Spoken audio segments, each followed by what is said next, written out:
নামবো না, একটা বাচ্চা না হলে হয় না, তাই গল্প আমরা উপাখ্যানটাকে খুব সহজ করে দিয়েছি, মিলনটা খুব দ্রুত দিয়ে দেবো। আমি নামবো না, মা বলছে তুমি নেমে আসো, তুমি যদি না নামো তুমি পড়ে গেলে এই গোকুল ভেসে যাবে, তুমি নামো বাবা। কিন্তু গোপাল নামছেন না। গোপালকে নামাবার জন্য মা অনেক অনুরোধ করলেন, কোনো কিছু মানলেন না, ফুল দিতে চাইলেন, মানলেন না। গোপাল একটা শর্ত জুড়ে দিলেন। কি শর্ত? এই প্রতিজ্ঞা করো মাগো, এই প্রতিজ্ঞা করো, ও মা এই প্রতিজ্ঞা করো,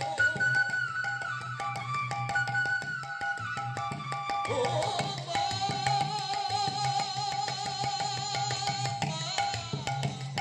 মাগো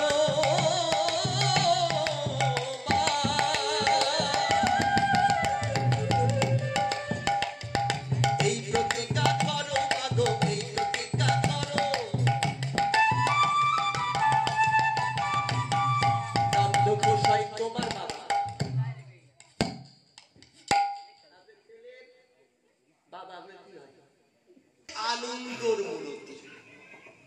যিনি কৃষ্ণ ভজনা করে তার মধ্যে আনন্দই, তার তো কোনো দুঃখ নেই, আছে? কৃষ্ণ যিনি ভজনা করে তার কোনো দুঃখ নেই, কারণ দুঃখ কত দিবে তুমি? আমি তো দুঃখ চেয়েই নিয়েছি।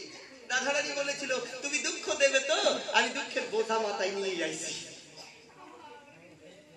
এবার কৃষ্ণ বলছেন কাকে?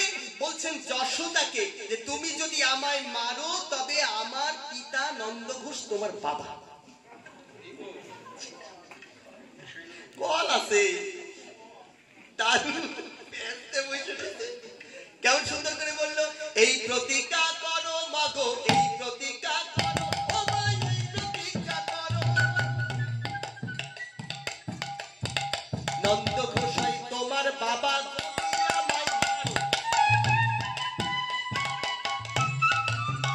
মা তো কম যায় না, ওই গোপালকে যিনি বেঁধে রেখেছে সে তো সাধারণ মা নয়।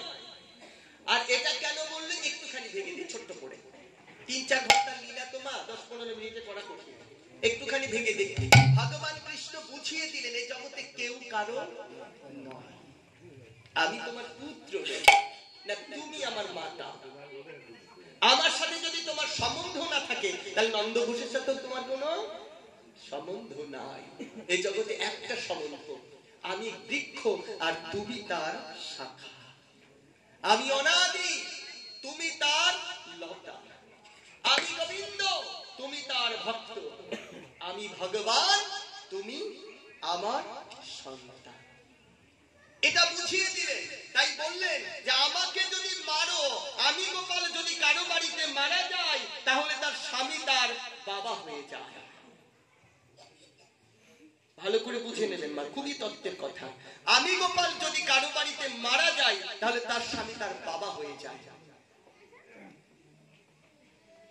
যারা শিক্ষামন্ত্রী নিয়েছেন তারা একটু ভালো করে দেখুন। আমি যদি মরি তাহলে আমার স্বামী আমার বাবা হয়ে যায়। এর চেয়ে ভেঙে বলা যাবে না, প্রেম সে বলো রাধে রাধে।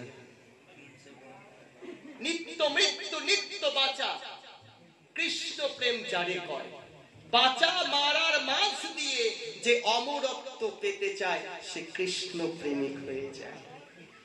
না বাঁচে না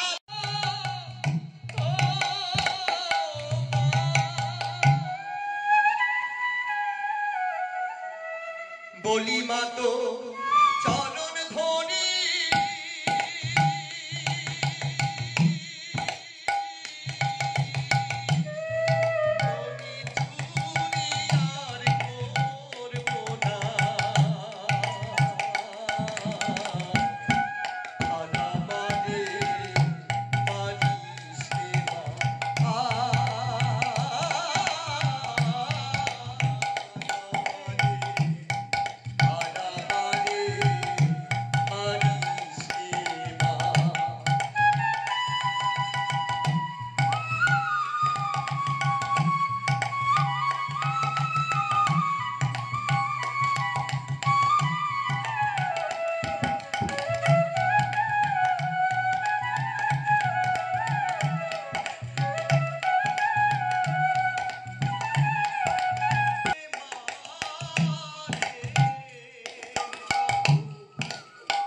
কেঁদে গিয়ে মাকে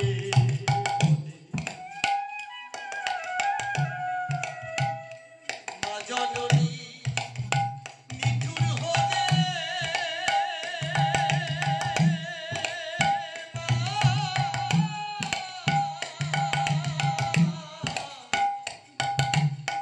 কে